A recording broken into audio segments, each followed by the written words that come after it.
warahmatullahi wabarakatuh.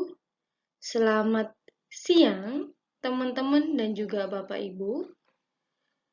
Semoga teman-teman dan juga Bapak Ibu senantiasa sehat selalu dan dalam lindungan Allah Subhanahu wa Ta'ala. Amin. Oke, ini kita sudah memasuki pertemuan ketiga. Setelah minggu kemarin, kita sudah mempelajari apa itu manajemen kinerja dan bagaimana proses merencanakan kinerja, bagaimana proses implementasi daripada pelaksanaan kinerja. Nah, hari ini kita akan belajar tentang pengelolaan produktivitas.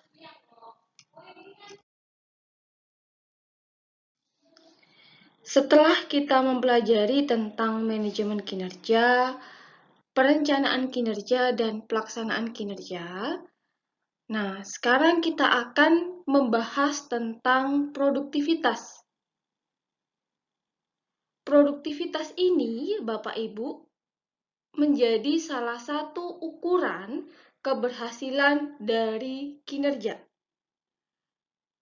Bisa itu kinerja individu, kinerja tim, ataupun kinerja organisasi. Jadi, yang perlu Bapak Ibu tekankan bahwa apabila produktivitas tinggi, maka bisa kita katakan bahwa kinerjanya berhasil.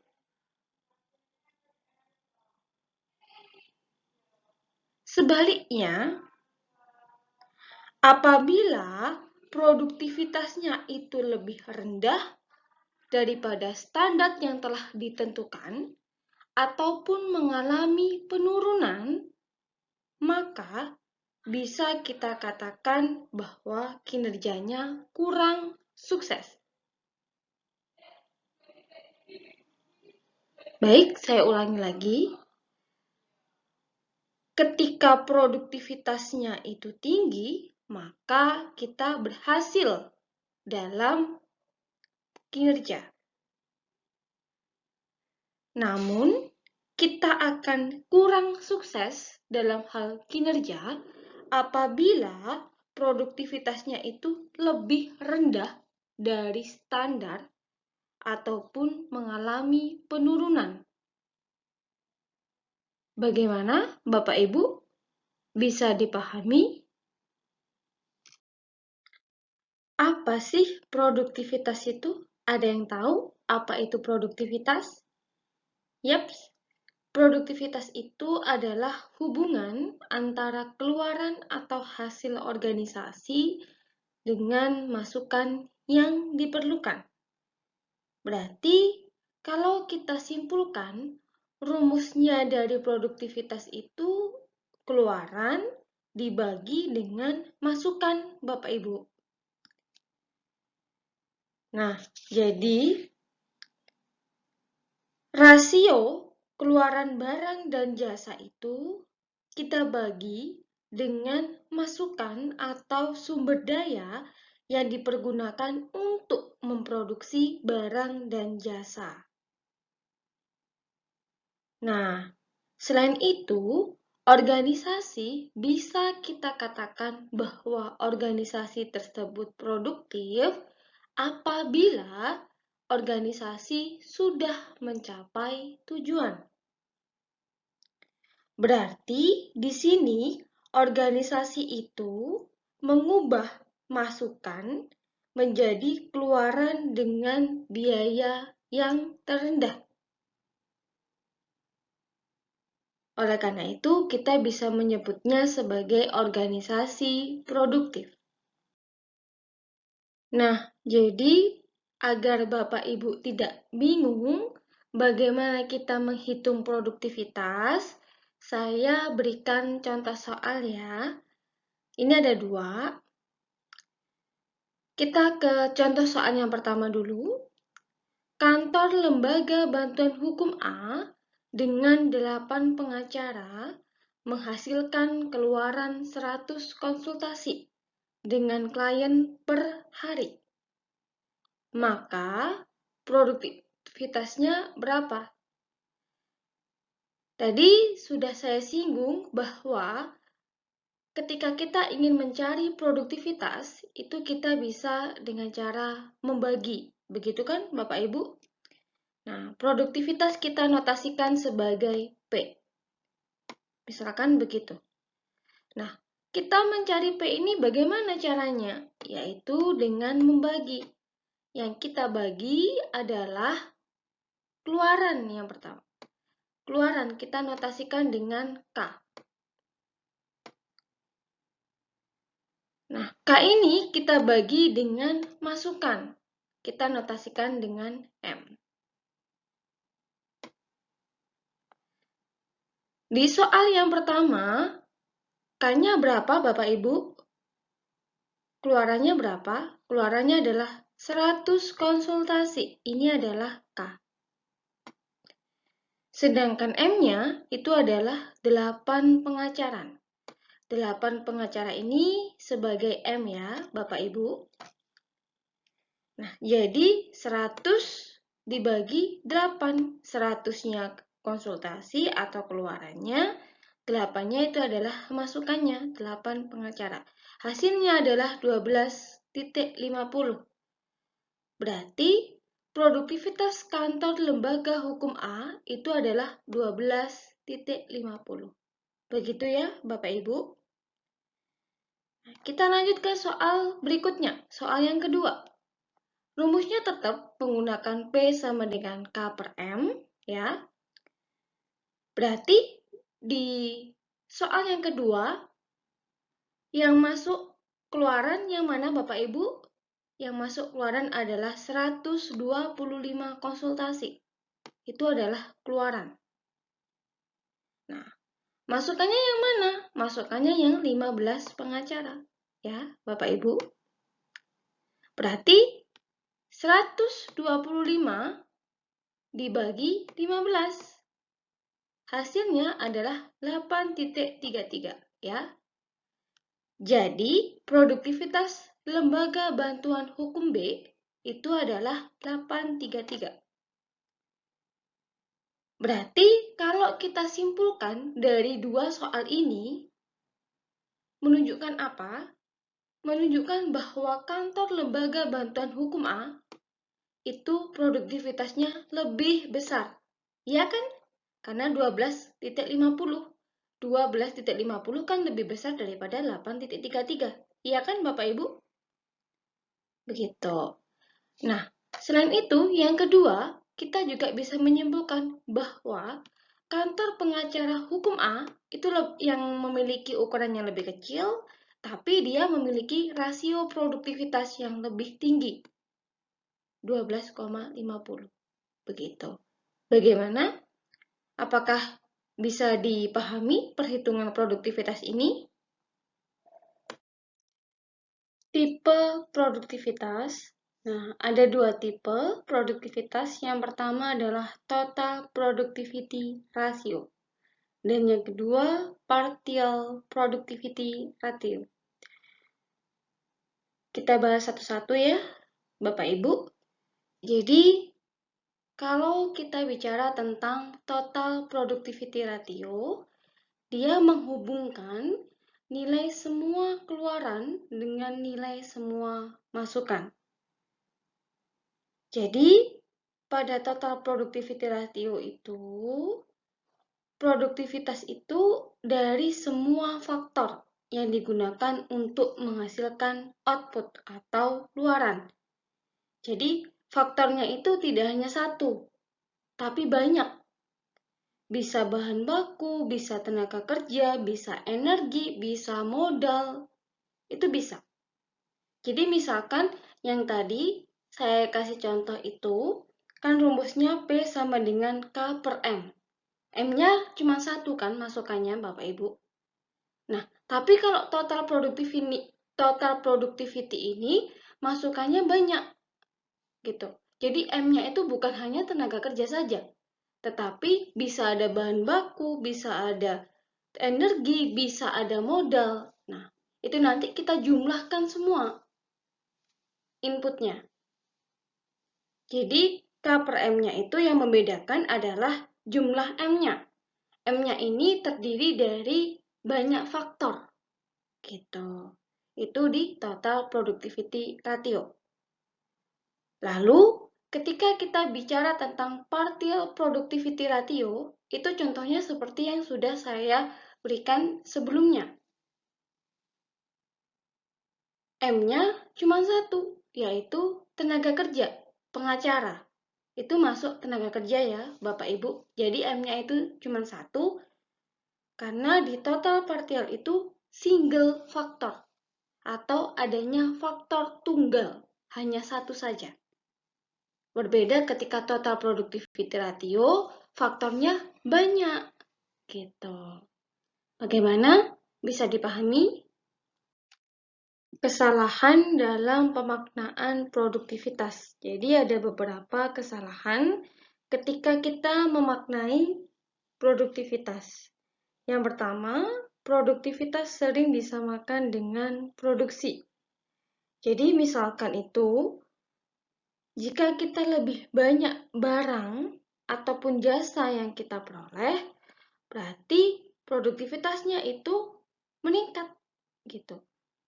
Sebenarnya tidak seperti itu, karena kita itu tidak hanya dapat menyimpulkan produktivitas kita meningkat tanpa kita mempertimbangkan dari masukan yang kita perlukan untuk memperbaiki keluaran. Gitu. Jadi kita harus melihat dulu masukannya seperti apa, baru kita bisa mengatakan bahwa produktivitas kita itu meningkat seiring dengan produksi. Begitu. Kemudian yang kedua adalah pemberian definisi masukan. Jadi di sini pimpinan itu sering sekali gitu mengasumsikan bahwa produktivitas itu semata-mata pada masukan tenaga kerja saja. Padahal seperti tadi ada tipe parsial sama tipe total gitu kan. Berarti masukannya itu tidak hanya ada di tenaga kerja saja gitu Bapak Ibu, tetapi lebih dari itu. Bisa bahan baku, bisa peralatan, energi, itu juga masuk di masukan. Nah, apabila pimpinan kita itu mindsetnya, pandangannya bahwa produktivitas itu hanya ditentukan dengan tenaga kerja saja, berarti pimpinan kita memiliki pandangan yang sempit, yang justru akan berbahaya, Bapak Ibu. Yang ketiga adalah produktivitas menghadapi kompleksitas praktis karena keluaran organisasi sulit didefinisikan.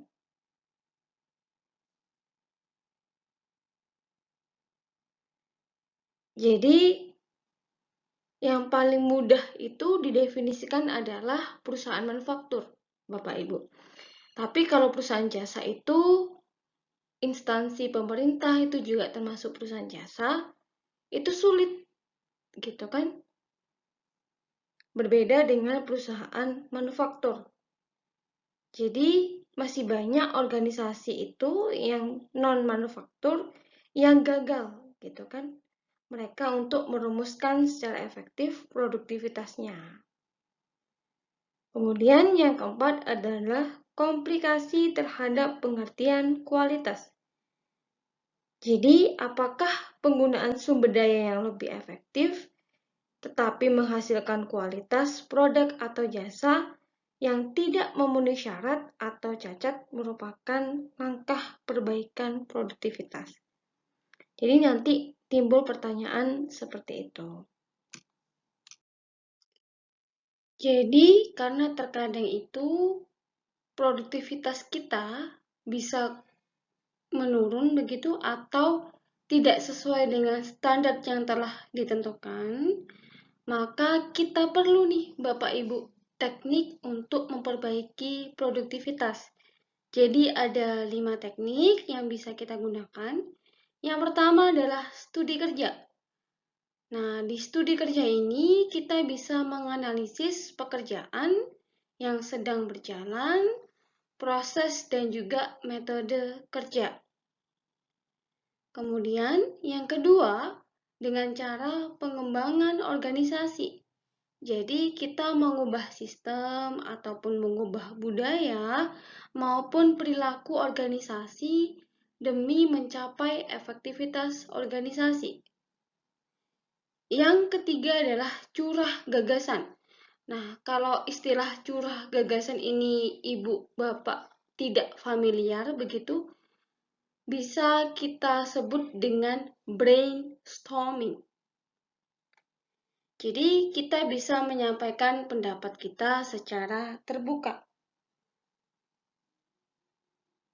Otomatis, pada curah gagasan ini, kita bisa membangkitkan gagasan secara terorganisasi ya, Bapak Ibu. Kemudian yang keempat adalah force field analysis.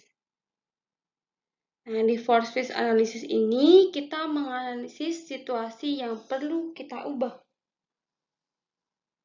Jadi, hal ini itu bisa memfasilitasi perubahan dalam organisasi dengan meminimalisir usaha dan juga gangguan yang ada. Kemudian teknik yang terakhir yaitu nominal group technique, pendekatan partisipatif dengan penemuan fakta, kemudian identifikasi masalah, membangkitkan gagasan dan mengevaluasi progres. Keterkaitan produktivitas. Jadi, produktivitas itu bisa kita kaitkan dengan beberapa subbab dari SDM, Bapak Ibu. Yang pertama bisa kita kaitkan dengan spesialisasi kerja. Spesialisasi kerja pada awalnya akan meningkatkan produktivitas sampai mencapai titik optimum. Jadi, bisa Bapak Ibu bayangkan ada suatu kurva begitu, dari mulai titik awal sampai dia berada di titik optimumnya, itu produktivitasnya masih meningkat. Namun setelah titik itu sudah tercapai, organisasi terus melakukan peningkatan spesialisasi justru akan menurunkan produktivitas. Jadi dengan pekerjaan yang semakin spesifik, begitu, otomatis kadang-kadang karyawan itu merasa bingung, Bapak Ibu. Kok tugas saya jadi seperti ini? Kayak gitu. Itu justru akan membuat karyawan menurun produktivitasnya. Kemudian yang kedua adalah desain tempat kerja. Jadi, desain tempat kerja ini memiliki korelasi positif terhadap produktivitas. Jadi misalkan ya, kita itu bekerja yang memerlukan konsentrasi yang tinggi. Jadi kita tidak boleh ada gangguan suara ataupun interupsi. Berarti kita butuh kantor yang tertutup. Kalau misalkan organisasi bisa menyediakan kantor yang tertutup, otomatis produktivitas kita juga akan mengalami peningkatan, Bapak Ibu. Berbeda ketika pekerjaan kita itu menuntut banyak interaksi dengan orang lain. Berarti kita harus melakukan pengaturan kantor yang terbuka. Begitu. Sehingga produktivitas karyawan bisa mengalami peningkatan. Nah, yang ketiga bisa kita kaitkan dengan motivasi. Adanya hubungan antara motivasi dalam kelompok dengan produktivitas. Jadi apabila kelompok itu berkembang, usahanya meluas untuk menyelesaikan tujuan dari kelompok. Strategi terhadap SDM. Yang pertama adalah quality of work life. Jadi, lingkungan dengan quality of work life tinggi itu ditandai dengan karakteristik yakni pekerjaannya berpeluang mempengaruhi keputusan, kemudian berpartisipasi dalam pemecahan masalah, mendapatkan umpan balik yang bersifat konstruktif. Kemudian yang kedua adalah dengan pelibatan pekerja.